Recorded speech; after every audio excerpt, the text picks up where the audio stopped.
Hello মা, ভালো আছো? আরে আমি তো ভালো আছি, তুমি কেমন আছো তাই বলো। আমার শ্বশুরবাড়ি তো খুব ভালো। এই দেখো, আমার বিয়ে হয়েছে প্রায় 6-7 মাস হবে। এখনই আমার শাশুড়ির সাথে আমার আন্ডারস্ট্যান্ডিং এত ভালো যে কি আর বলবো। আমার তো অনেক টেক কেয়ার করে। আর তোমার কথা তো সে সব সময় মনে করে। তাকে দেখে তো আমি ভুলেই গিয়েছি তোমার কথা, কিন্তু দেখো সে কিন্তু তোমার কথা ভোলেনি। কথায় কথায় তোমার কথা মনে করে, যে কোনো অজুহাতে তোমার কথা সে মনে করবেই। তোমাকে এত ভালোবাসে আমার শাশুড়ি, কি আর বলবো মা। দেখো, এই কোনো না কোনো ছুতো পেলেই, যেমন ধরো আমার কোনো কাজে ভুল হলেই আমার শাশুড়ি অমনি বলবে যে তোমার মা এটা তোমাকে শিখিয়ে পাঠায়নি, এটা তো তোমার মা তোমাকে শেখানো উচিত ছিল। দেখো কি কি সুন্দর কথা না।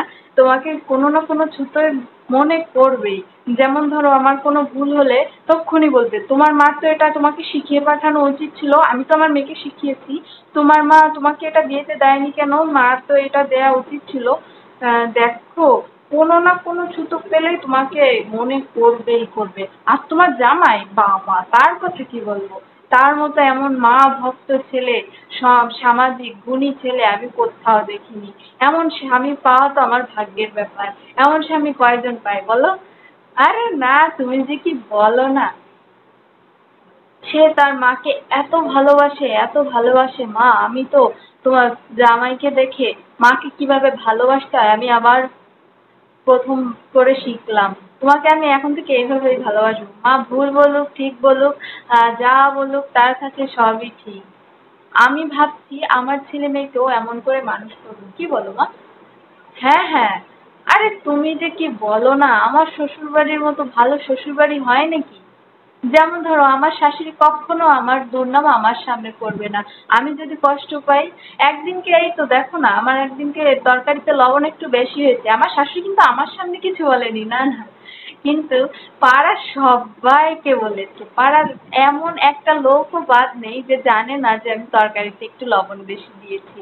ওই ধরো তোমার বিদেশে কোন একটা দুঃসম্পর্কের আমার এক ননদ আছে, সেও কিন্তু জানে যে আমি কিন্তু লবণ বেশি দিয়েছি। কিন্তু দেখো আমি জানি না। আমার শাশুড়ি আমার সামনে কখনো বলেইনি যে বৌমা তুমি তরকারিতে লবণ কেন দিয়েছো বেশি। আমি কষ্ট পাবো তো, সেই জন্যই তো বলেনি।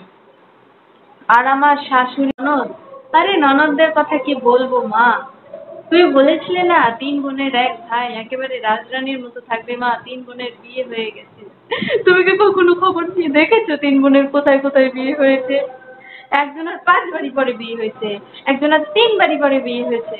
আর ছোট ননদ, তার তো শ্বশুর বাড়ি যাওয়ার নাম গন্ধই নেই, এখানে বসে থাকে শ্বশুর বাড়ি। চাকরি করে না? হ্যাঁ চাকরি করে তো, তার একটা বাচ্চা আছে না, আমাকে আমার কাছে রেখে যায়।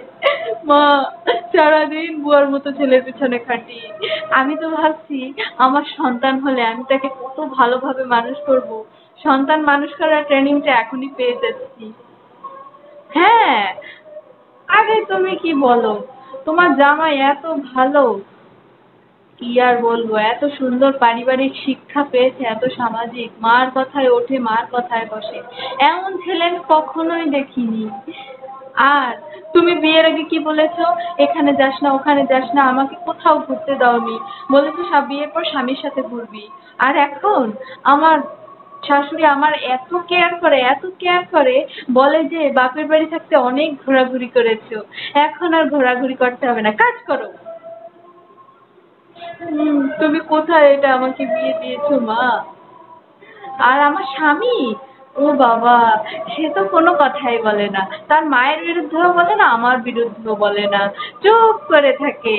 হ্যাঁ তো, শুধু আমার ওই যে 3 ননদ আছে না, হ্যাঁ, জীবনের যত প্রাইভেসি কথা মা সব তাদের বলে দেয়, জীবনে আমার আর কোনো প্রাইভেসি নেই মা। আরে কে বলছো? আরে কোথায় আমি দোষারোপ করলাম শ্বশুর বাড়ির কথায়, চুপ করো তুমি। আরে আমি তো ভালো কথাই বলছি। আর আমার শাশুড়ি, বাবা, সে তো 1 গ্লাস জল ভরেও খেতে পারে না, তার মাথায় ব্যথা না। কিন্তু 3 ননদের ছেলে মেয়ে এলে ওই কোমরের পর বসে সারা পাড়া ঘুরবে আর আমার সুনাম করবে। হ্যাঁ, সবাই এসে বলে যায় তো। আরে তুই যে কি বলো না মা। মা গো, রাহুলের কথা অনেক মনে পড়ছে মা।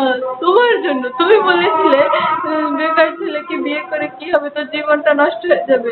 আমাকে এত বড় বাড়ি দেখে তুমি মা রাজরানীর বদলে চাকরানী বানিয়ে পাঠালে মা। এখন আমি কি করবো? চুপ করো, তুমি ফোন রাখো, তুমি তোমার বউটা দেখো, তোমার ছেলের বউকে দেখো। রাখলাম।